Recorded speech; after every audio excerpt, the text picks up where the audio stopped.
In late August of 1996, when I was just 19 years old, I arrived home to find my mom sitting at the kitchen table. I'd been at a house party with my then girlfriend the night before, and following one of my first real experiences with alcohol, I wasn't feeling my best. I walked through the front door into a house so quiet that I thought my mom and sister were elsewhere, but when I walked into the kitchen, I saw my mom just kind of sat there, very silent with a glass of wine in front of her. It was so unexpected, and I was so hungover that seeing her actually made me jump a little. But then, that feeling of surprise was quickly replaced by one of dread. Mom never drank in the daytime, and she never just sat around the kitchen table, quiet like that. And so very likely I started to suspect that I might be in for some very bad news. She asked me to sit down, and when I did, she told me that my dad was gone, and that he wasn't coming back. I asked if gone she meant dead. When Mom shook her head and told me no, he just left, I remember floating on an island of relief for a moment, before sinking back into a sea of shock. And once I was able, I followed up with a ton of questions asking how she knew, where he'd gone, when he'd left, and stuff like that. And the short answer to all of them was she didn't know, and the harder she tried to come up with any substantial response, the more upset she got. He hadn't warned her, he hadn't left a note, he just packed a suitcase, got into his car, and then drove off to God knows where. The conversation ended with my mom crying and me hugging her while I told her everything was going to be okay. But as I unfortunately came to discover, everything was not going to be okay. For the first 2 or 3 months, no one really talked about my dad leaving. There were routine calls and visits from relatives to check in on us, but the discussions focused on our welfare, not why Dad had left or if he'd be back. Anything further than that, anything which rubbed up against the mystery of the whole situation, tended to upset Mom to the point that she couldn't talk about it anymore, and I'd be lying if I said that I didn't feel the same way. But then, after letting the shock fully wear off, all the pain and grief was replaced by a burning curiosity, and one which was only made worse by my mom's deliberate and enduring silence on the subject. She wasn't in denial or anything, and people grieve in different ways, but whenever I brought up the subject of my dad, she'd either start crying or get super angry and start yelling stuff like, "You don't talk to me about that piece of crap. He's dead to me." And I had no choice but to seek answers elsewhere, and since I strongly suspected that Mom was hiding something from me, I did so with great intensity. My first move was to contact one of my dad's friends, his only real friend in fact, who I figured was the most likely to have knowledge of his whereabouts. Dad was an only child, and both his parents died before he was 30, but he and his friend Carl had been close since their college days together, which is even longer than he'd known my mom. I thought if anyone knew where my dad was, it'd be him, but when I called him, he said that my call was the first that he'd heard of it. He had no idea why my dad might have left, but he did know a few places that he might have gone, and one of those places was a small town up in the wilds of northern Canada named Wrigley. I managed to rule out the prospect that he'd stayed in Portland because he wasn't going to his job anymore. I then tried his hometown of Lincoln City, but as far as I could tell, he wasn't there either. Then and only then did I consider traveling all the way up to Wrigley, the furthest of the 3 potential locations, because doing so would mean driving for 30 hours straight through some of the most remote areas of the Canadian wilderness. And Carl said my dad had spent a summer there back during his college years and frequently reminisced about it. He'd also mentioned wanting to go back there one day, so according to Carl, there was a good chance that if he had indeed suffered some kind of sudden midlife crisis, he'd traveled up to Wrigley. Wrigley, which is just over 450 miles from the nearest big city, has a population of around 100, mostly First Nation citizens. It has 1 gas station, 1 medical clinic, and the nearest RCMP office is over 200 miles away. It is the very definition of a small town. But to me, that was good news, because there'd be nowhere for my dad to hide. I was warned against any kind of winter travel because it can reach -60 up there during the winter months, and so instead I made sure to drive up in the summertime. I arrive in Wrigley on Wednesday, July 22nd of 1998, after 3 days of driving up from Portland. The nearest motel was over 100 miles away, but since I was only planning on staying in town for around 48 hours at the most, I figured I could just sleep in my car, which inadvertently brings me to my first stop in town, the gas station. Wrigley's one gas station was staffed by a guy I remembered named Winston, and Winston was a great guy who looked to be in his late 30s or early 40s, and we made small talk at first, and he remarked about how rare it was to get any outsiders coming through. That gave me a golden opportunity to ask about my father, so I did, while showing him the most recent photo that I could get my hands on. Winston didn't recognize him from the most recent photograph, but he did recognize someone in the second picture I showed him, which I fished out of all the possessions my dad left behind. It showed a much younger, college-age version of my dad, along with a similarly aged woman. Both were dressed in hiking gear and were standing on either side of a large rock, pointing at what appeared to be some kind of mineral deposit running all the way through the center. Winston recognized it as Hunter's Rock, a landmark about 10 miles outside of town. It had been kind of famous back in the 80s because some geologists had come up from Vancouver to take a look at it, and local legend said that it was the spear of some ancient gargantuan hunter that had become embedded in the earth when they missed their intended target. And this gave rise to rumors that Hunter's Rock was some kind of meteorite that had indeed buried itself deep into the earth after falling from the stars. The geologist's arrival caused quite a stir in town because, while many were excited to learn the truth of the rock's origins, others believed applying such scientific rigor would be disrespectful to the beliefs of their ancestors. The rock turned out not to be any kind of meteorite, nor was it the gigantic spear of some titanic hunter of yore. But interestingly enough, the geologists estimated that it did extend deep into the earth, potentially for almost a mile, and unless the area was actually some kind of extinct volcano, he had absolutely no clue how it had gotten there. I say all this because I was very interested to know why my dad had visited the place. I didn't remember him having any kind of interest in geology, but then again, he might have figured seeing that it was just something to do while he was in the area. But then, after Winston filled me in on Hunter's Rock and I showed him the pictures one more time, he started staring intently at the girl in the second picture. He asked if I knew who she was, and when I said no, he asked if it was okay if he took the picture into the back while he made a phone call. He proceeds to tell me that, with about 80% certainty, the girl in the photograph was the same one that had gone missing back in the early 70s out near Great Bear Lake. He said that there were some people that I should check with to be 100% sure, but that her face was remarkably similar to the one that he'd seen on missing posters back when he was a kid. I then asked him who he needed to talk to, in order to be certain, and he told me that I needed to visit the local government office, which was inside of the town's medical clinic.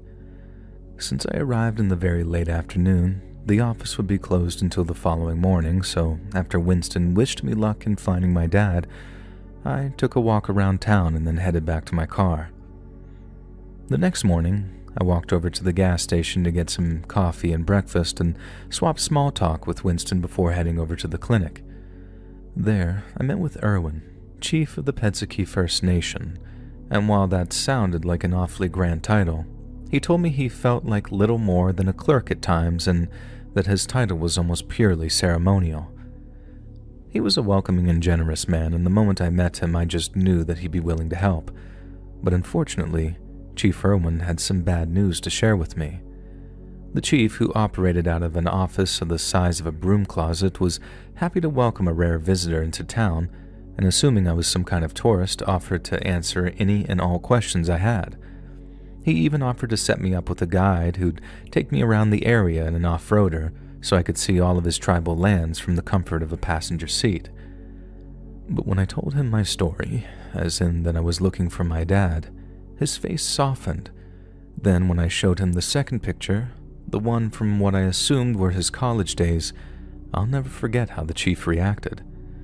He went from happy and smiley to having a look so cold it almost scared me, and then he simply said, "I think you and me should step into my office." Now, it might sound morbid to some, but I was excited. He was clearly in possession of some valuable information, the exact thing that I'd driven more than 1,500 miles for. But what he told me raised many more questions than it answered. Chief Irwin told me that the girl in the picture was named Susan Calvert and was a King's University graduate who disappeared in the summer of 1973. But then he pointed to my dad and told me that he'd been one of the potential suspects arrested by the RCMP, and that he'd been questioned in connection with Susan Calvert's disappearance not once, but twice. Obviously, that was all very shocking, and again, this might make me sound like a kind of psycho, but it was progress. Solid progress for the first time in literally 18 months. Everywhere I'd gone, everyone I'd turned to, it had all been dead ends. So even if it was bad news that my dad had potentially been a murder suspect, it was still something solid to cling to, which gave me an idea on why he might have left us in the first place. I mean, think about it. You're in college, you head up to Canada for a summer hiking vacation, you meet a girl, maybe fall in love, but that girl ends up going missing, and you're one of the suspects. That'd be just about enough to screw anyone up for life. I mean, provided you weren't the cause for her disappearance. So by that point, it seemed highly probable that Dad had made a late-life pilgrimage back to Wrigley to get answers about the girl he'd loved and lost. That last point kind of circles back to why I was so suspicious Mom was hiding something from me. She was so upset, then so angry at my dad, and it made me think that she knew something about this girl Susan, and that my dad's sudden disappearance might be connected to her own. Chief Irwin went on to tell me that Susan Calvert's remains had never been found, so no one had ever been charged in connection with her disappearance. But he also mentioned that her last known location was in the jaws of Great Bear Lake, out in what are known among the tribes as the Sawtooth Lands. And that was where the Mounties had found her campsite, totally abandoned but also totally undisturbed. He took a good look at the more recent picture of my dad before telling me that he hadn't seen him, but the chief was also quick to add that if Dad had been heading straight toward Hunter's Rock, there was no real reason for him to stop back in town, especially if it was a place that held the bad memories of being arrested. If he wanted to really look for the missing girl, or even if he just wanted to pay his respects at the place that she was last seen alive, it made sense that he went straight up to the Great Bear Lake, at least if he was up there in Canada and not someplace else entirely. And the only issue was getting there. From Wrigley, it was about a 200-mile drive to get to a place called Deline, and if you didn't have a decent 4x4, which obviously I didn't, then there was no point trying to make the drive. But even if I did have one, I was still looking at a 30-mile hike out into the marshlands through all kinds of crap and mosquitoes, yes, they still have them up there, to the place Susan Calvert's campsite was found. I could go through the process of hiring a 4x4, driving up to Deline, then hiking for 3 days through some pretty hellish terrain, and it could end up being for nothing. Granted, I considered it all a very noble pursuit. There was literally nothing more important to me than trying to find my dad and potentially bring him home. But like any great effort, the spirit was willing, yet the flesh was weak, and in my case, my bank account was even weaker. I simply couldn't afford to extend my stay by another few days, as I'd already taken a whole week off of work and had spent a ton of money on gas, motel rooms, and road food. It was either throw in the towel or call Mom and beg her to transfer some money into my account. I'd then have to call work and risk getting fired after begging for a few extra days off, when I'd already put my manager in a pretty bad bind by requesting a week off at relatively short notice. And calling it quits, and then maybe heading back at a later date, seemed like the logical course of action. Being up there in the Northwestern Territories made me feel like I was close, you know what I mean? So close that I could practically feel him up there with me somehow. Then the more I thought about it, the more I realized that there was no turning back, not unless I wanted to live with the regret of inaction for the rest of my goddamned life. But the thing that really sealed it was when Chief Irwin told me that Deline had an RCMP office, and how that was the place they'd questioned my dad after his friend Susan disappeared. They'd have records, written reports, everything I needed to get more information about what had happened to her and my dad, and with that in mind, I called work, and then I called my mom. Now, getting the time off was easy because I was just honest with my manager and told him what I was doing. My dad had left, we were worried about him, so I was off looking for him in the hopes of bringing him home and, hell, maybe even saving his life too. And at that, my manager said, "Take all the time you need." Mom, on the other hand, was not so easy to convince. She didn't know where I was or what I was doing, so when I called her and informed her of the situation, she was not happy. At first, in light of what I was doing, she refused to wire me any money and told me to return home immediately. I had to argue with her for about a half hour straight using the phone in the Wrigley gas station's office before she finally relented and agreed to send me some money. I'd be lying if I said that it didn't get a little tearful at points, and I'll be forever grateful to old Winston for giving me my privacy during that phone call. It was quite possibly one of the most intense I've ever had. I also owe Winston in another way, an even bigger one too, because it was he who agreed to drive me all the way up to Dulene near Great Bear Lake in exchange for nothing but gas money. And I guess he was pretty invested in my little story by that point, especially once I shared what I'd learned from Chief Irwin. But before we set off the next day, he told me that he wouldn't be following me out into the marshes. I told him that I wasn't expecting him to and how I wasn't 100% decided on whether or not I was headed that far anyway. But then he said something that sticks with me to the day I die. He asked, "If your dad's out looking for the girl, and you're out looking for him, who's going to end up looking for you? You ever think about that?" And I remember those words, and I hadn't. I'd never even paid one single iota of thought towards that concept. But when I did, in the moments after Winston asked me, it chilled me to the bone. On the drive up to Dulene the next day, Winston managed to completely talk me out of walking 30-plus miles into the marshes. If my dad was out there, and he hadn't gone completely crazy, then he would have had at least some basic camping gear with him, whereas I didn't even have a tent, let alone enough camp food or the right footwear to make it through 30 miles of marshy wilderness and back, and so realistically, there was no going after my dad in the Sawtooth lands. But what I could do was check in with the RCMP up in Dulene, let them know about the situation with my dad, and then give them my contact details so they could get in touch if there were any sightings of him. And maybe, just maybe, someone up there would be able to tell me more about why my dad was arrested in connection with his friend's disappearance. It took us about 5 hours to get up to Dulene, and then when we arrived, Winston drove us straight over to the RCMP office, which thankfully was right next to a grocery store. He said he'd pick us up some sodas and hot food, and then I headed into the office alone.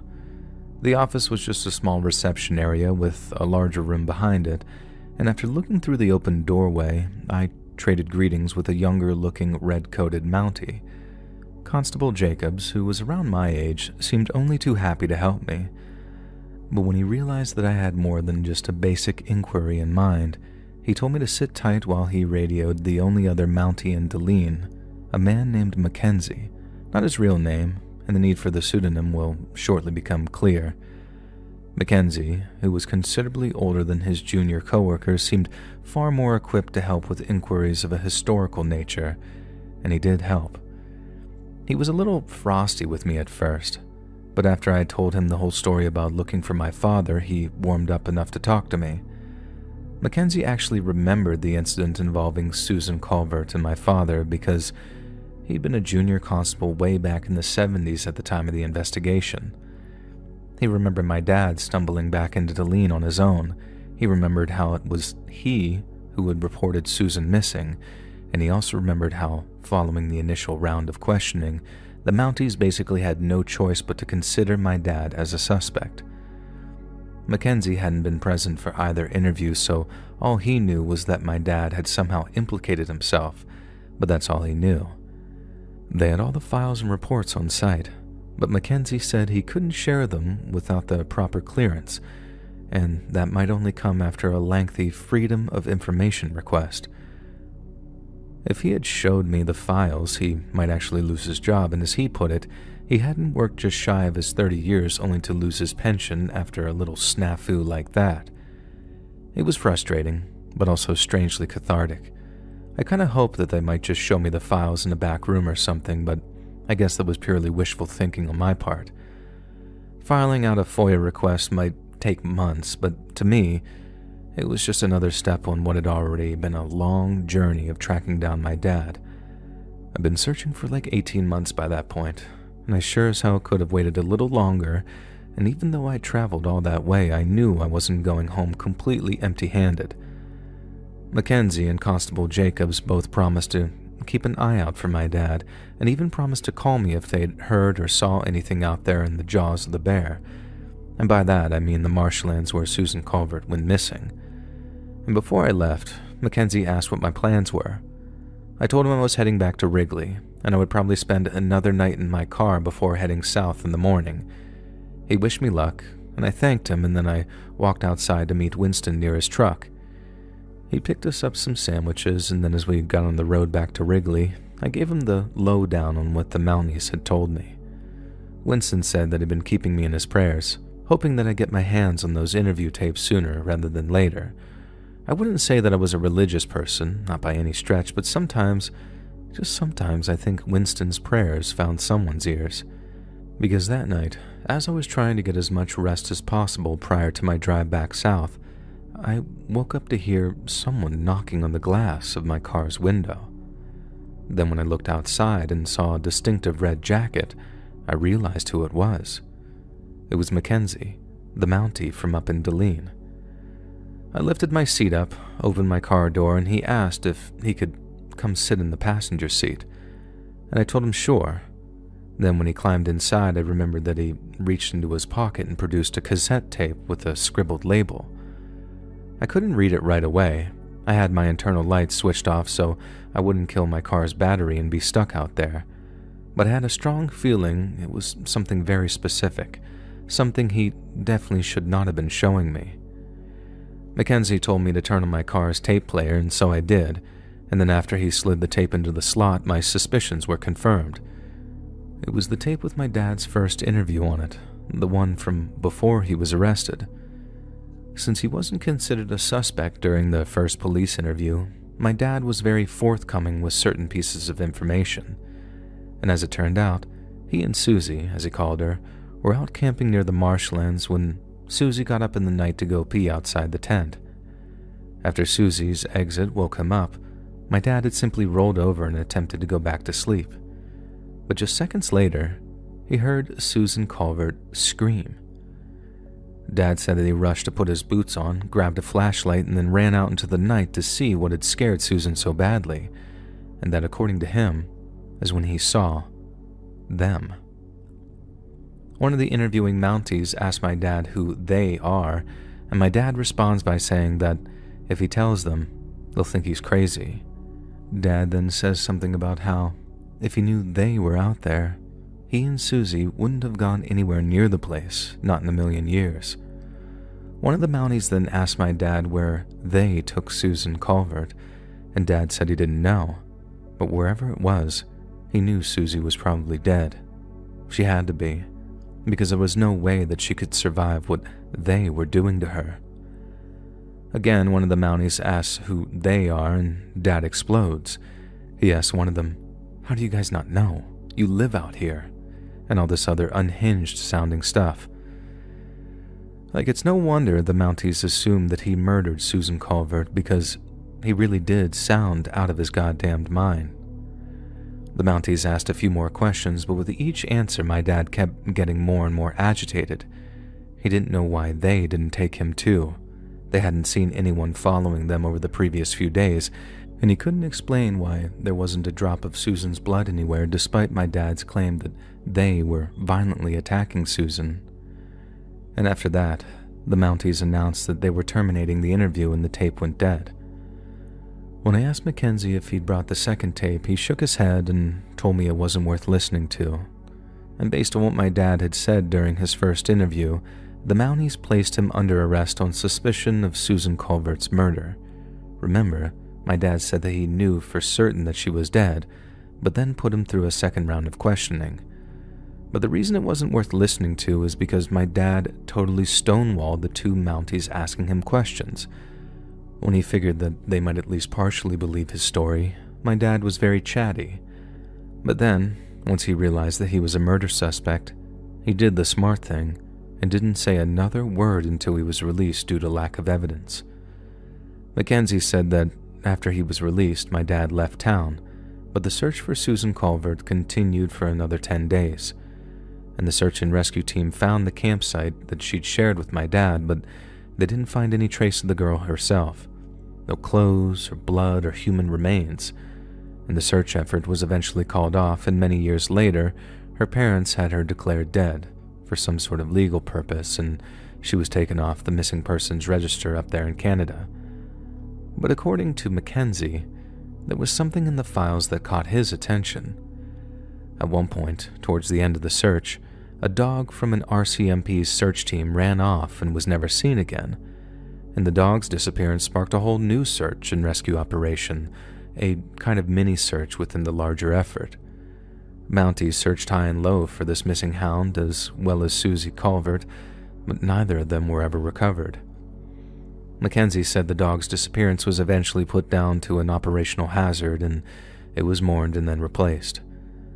But he thought that there was a lot more to it than just a dog getting a little overexcited and then drowning in a marsh. Remember, they never found Susan's body or the remains of that dog, in which case, where the hell did they go?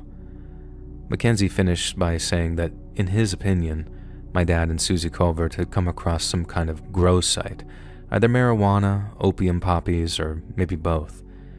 And he was quick to add that he had absolutely no proof of that theory, but very little else explained some of the comments my dad made during that first interview. After I expressed my gratitude for bringing me the tape, Mackenzie left me to an uneasy sleep.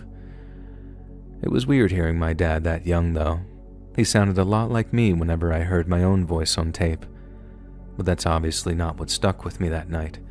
It was what he'd said during that first interview, along with how he'd said it. Now, driving back, I had these strange mixed feelings of sadness and fear. I'd never felt so close to finding my dad, and at the same time, he'd never felt so distant. All his life, he'd probably been dealing with the aftermath of what had happened up in the Northwest Territories, and I can't speak for my mom because I still don't know to what extent she knew all of this, but personally, I had no idea. And that was almost 2 years ago, and at the time of writing, now this is in April of 2000, I'm still no closer to finding out the whole truth about my dad's disappearance. But these days, I have a much better idea of where to look, and now that I can hold my own on a solo hiking trip, I think I'm just about ready to go looking for him. I'm planning on heading back up to Deline in the summertime sometime, possibly in June, and I'll be sure to write up everything I find. I don't know how many of you will actually read this, but I don't care. This is good for my sanity, and when I find out anything else, this will be the first place I post to. I imagine that I'll be posting another blog in a few months, and if I don't, I either found my dad or something else happened. I guess we'll just have to wait and see.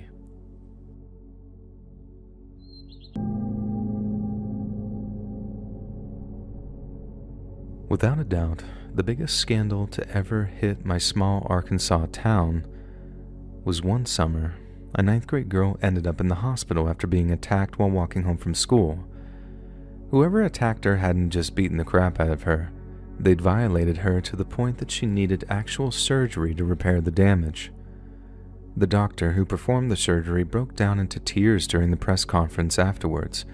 It was his job to tell everyone the good news that the surgeries had been successful and her life had been saved, and he still broke down into tears. Obviously, the next phase was trying to find the guy who did it.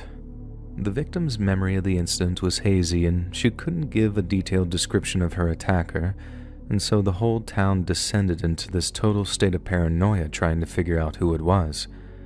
State police were running the investigation while local cops were going door to door or making visits to local schools to make appeals for information, and it was a very intense time.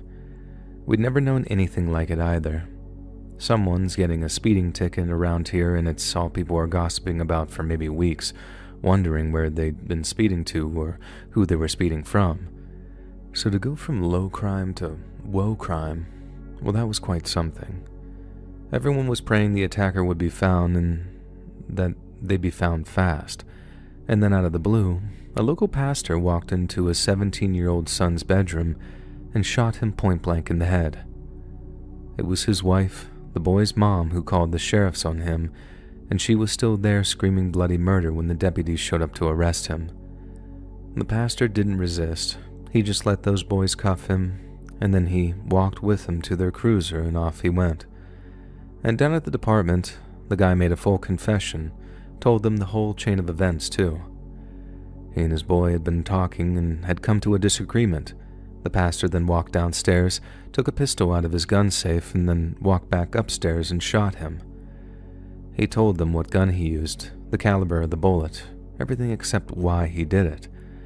The deputies asked him over and over what it was he and his boy disagreed over, and why it was so bad the pastor felt he had to shoot him afterwards. But no matter how many times they asked, no matter how many times they phrased the question or threw out guesses, the pastor wouldn't say what caused it. He simply repeated that he did it and asked to be taken to jail. Officially speaking, no one knows why the pastor killed his boy, just over a week after that 9th grader ended up in the hospital.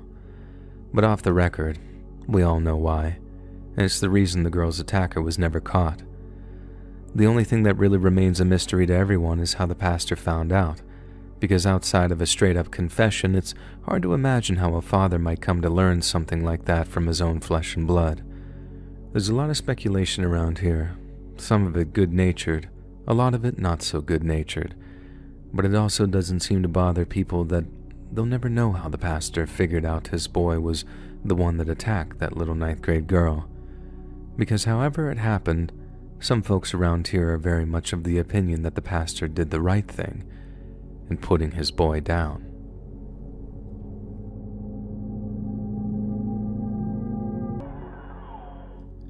My name is Marco, and I'm writing to you from Estonia. We have a really weird town here called Kardla, where a lot of weird, scary stuff happened back in the 80s, and I think your viewers would be interested in hearing about it. I don't expect many of your American listeners to know where Estonia is, but that's not trying to clown on you guys, as they say. If you put a gun to my head and asked me to point to the state of Idaho on a map, I'd tell you to pull the trigger, and I'll never be convinced that Kalamazoo is a real place until I actually see it for myself. Now, my point being is that my geography of far-off places isn't all that great either. So allow me to explain where Estonia is and what we're all about. And to put it very simply, Estonia is situated in Russia's armpit. It's not so much the armpit part which makes that so bad, because if Estonia was situated in Margot Robbie's armpit, I think that would be fantastic. But instead, we're in Russia's armpit, with little Latvia to our south and freaky Finland to our north. They're freaks and they know it, don't worry about calling them out on it. We're a reserved, independent, and nature-loving people, and by that I mean we're a bunch of emotionally distant loners who love long hikes where we drink vodka and complain about the weather. Estonians are so terrible about talking about their feelings that if I asked, "How are you?" and you replied, "I'm good, thank you," I would consider that a deep heart-to-heart conversation, as if you have laid out your entire soul to me. If Estonia sounds kind of like a weird place, then my job is done, because it is a weird place. It's always been a weird place because you have to be weird if you want to survive, especially when you're a tiny country trapped between the twin titans of Europe and Asia. But from what I understand, things got even weirder when the communists took over. Estonia was communist from the 1940s until 1991, and we tried our best to resist the Russians, but there were too many of them, and after they installed Estonian communists as our government, they started to ethnically cleanse us from our own country. They sent out lots of people to Siberia for a variety of crimes, some real, some imagined, whilst importing native Russians to try and change the demographics. We went from 97% native Estonian to only 62% native Estonian by 1989, and everyone either worked in the factories or was enlisted into the army, and we became second-class citizens in our own country. The secret police was everywhere. You couldn't even go to the beach without permission, and if you were caught watching anything but Russian TV, it was just like that guy in Parks and Rec saying, "straight to jail." It was a terrible time for us, a time of hatred and paranoia, and the closer we got to independence, the more frustrated and volatile people became, and none more so than in a small coastal town known as Kardla. Kardla is the only town on the small island of Hiiumaa, which lies in the Baltic Sea. Most of the people there make their money from either fishing or tourism because there's a big nature reserve in the center of the island. But the third of Kardla's major industries is what's referred to in English as wrecking. Wrecking is basically when a team of divers strips a sunken shipwreck of anything valuable, and while it's not nearly as common as it used to be for coastal communities around the world, the waters around Hiiumaa were a hotspot for naval combat between Germany and Russia during World War II. There's a lot of money to be made in bringing back military salvage, but the practice caused a huge rift between Kardla's wreckers and its fishermen. The fishermen all said that disturbing the drowned sailors' final resting places would bring bad omens to Kardla, but then, especially during communist times, people were encouraged to dismiss such silly superstitions as relics of an oppressive past. The government then paid much better wages for wrecking than fishing, which further widened the rift between those two groups, and for a prolonged period, I'm talking many years, there was a general feeling in town that something bad would eventually happen. Either because of the hatred between the wreckers and the fishermen, because of the bad luck that the latter was bringing, or because of a third reason: the curse of the Hiiumaa witches. Now, I don't believe in this kind of thing, but it's worth mentioning because a lot of people around Hiiumaa do believe in it. And as we all know, believing can make a regular person do some very strange things. There's a local legend which says Hiiumaa used to be home to a coven of witches who would cast spells, shapeshift, or summon storms, especially to sink ships or cause bad luck to unwanted visitors. One story claims that many hundreds of years ago, a fisherman insulted a group of witches and they cursed his family. His descendants were then plagued by misfortune for generations, and since many of Kardla's fishing families were descended from this very same family, the witch's curse was often alluded to following the sudden and tragic loss of a local fishing vessel. Again, I don't believe in witches or giants or any stuff like that, but I do believe it's legends like that which contributed to what you might call Kardla's psychic earthquake. That might sound a little woo-woo to some, but I don't use the term in any kind of supernatural sense. What I mean is, all that tension in the region was like the fault lines in an earthquake zone. It kept building up, and when it finally got released, it was very bad. It all happened in the space of just 1 week, back in September of 1989. There's another reason to compare this to an earthquake, and that's how there was one big earthquake, then a handful of psychic aftershocks which followed, almost like echoes of the original incident. The first incident, the earthquake if you will, took place when a girl named Dasha Petrova blew up a Russian cafe by flooding the kitchens with gas and then igniting it. The explosion took place towards the end of service on a Saturday evening, so the restaurant was packed and the kitchen staff was in the dining area enjoying some hard-earned vodka after work. And by the time they smelled the gas, it was too late. And when all was said and done, 14 people ended up in a hospital, some with life-threatening injuries, and 5 more ended up in the morgue.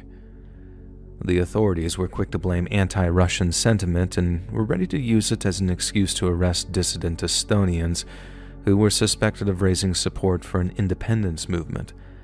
But when it was discovered that the perpetrator was none other than a 16-year-old Russian cocktail waitress, everyone in Kardla was stunned. Dasha had no history of violent or destructive behavior. By all accounts, she was quiet, fairly popular, and she did well in school. But what caused a well-behaved, unassuming schoolgirl to suddenly want to blow herself up and take as many people as possible with her? Police were still trying to figure out what the hell had happened, when just 2 days later, a Russian fishing boat worker swerved his car into a line of school children, all waiting for the bus to school. He was blackout drunk at 7:30 in the morning, and witnesses said it looked like he deliberately swerved into the kids after putting his foot down on the accelerator. The drunk must have knocked himself out after slamming into a wall because he stayed in his driver's seat until the police showed up to drag him out of it. But when they did, he was laughing. Everyone saw it too. The police, the medics, all the members of the public running around trying to save the kids' lives, they all saw it clear as day. Because when the drunk saw what he'd done, he started laughing so hard that you'd have thought that he was about to piss his pants. As they dragged him to the police car, the drunk was shouting, "Ondin, dva, tri, chitaire," which is Russian numbers counting from 1 to 4. He was counting the number of children that he hit that weren't moving or crying or screaming. He was counting the ones that were dead. As you can imagine, the residents of Kardla were in a state of shock. Within just 3 days, they had the restaurant explosion, then the 4 dead school children, and with many more injured. And the local medical clinic was completely full, so many of the kids had to be taken to the mainland for proper treatment. It was so shocking to people that it almost felt like a war had started. It felt like we were under attack from some unknowable force from the outside. But after the incident with the kids, people told themselves in typical Estonian fashion, well, now things can't get any worse, so it's all uphill from here. But then, things did get worse. There was a big funeral and vigil held for the school kids who lost their lives the morning that drunk decided to smash into them. Everyone in Kardla was in attendance, at least almost everyone. Because almost everyone being in the streets then walking to the cemetery together, it made it very easy to figure out who was and who wasn't there. And the more people started to notice that one particular family was missing, the more they started to ask questions, and the more they started to become concerned. A small group of people then went to check in on the absent family, only to make a truly terrible discovery. A boy of just 11 had convinced his little sister of around 7 to join him in murdering their mother and father. They woke up early. Then, while their parents were still in bed, they crept downstairs to their kitchen and retrieved a pair of very sharp kitchen knives. Then they walked back upstairs into the parents' bedroom, then cut both their throats while they were still sleeping. Obviously, people don't just die if you cut their throats, especially if you don't get all the major blood vessels. So instead of pumping out blood so fast that they were too weak to move or scream, the kids' parents tried frantically to both stop the bleeding and to stop their children from attacking them.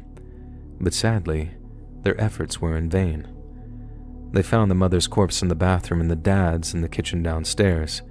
He'd passed out and died trying to reach the phone to call 03, which back then was the Soviet emergency number specifically for medical emergencies. And this marked the 3rd incident of multiple murders within just a week. Then instead of telling each other, "Cheer up, things can't get any worse," people began to wonder what the next thing would be. They went from shocked and saddened, but still stoic, to almost a full-on panic descending on their town. People wouldn't let their kids go to school. They refused to go to work or do anything remotely dangerous. It was like people were convinced that there was some kind of curse on the town, which there obviously wasn't, but that didn't matter. Because if people believe something, they truly believe it, then they can act in all kinds of ways you never expect them to. The wreckers started to throw back some of the more valuable and precious things they'd kept from the great sunken graveyards they'd made their money from.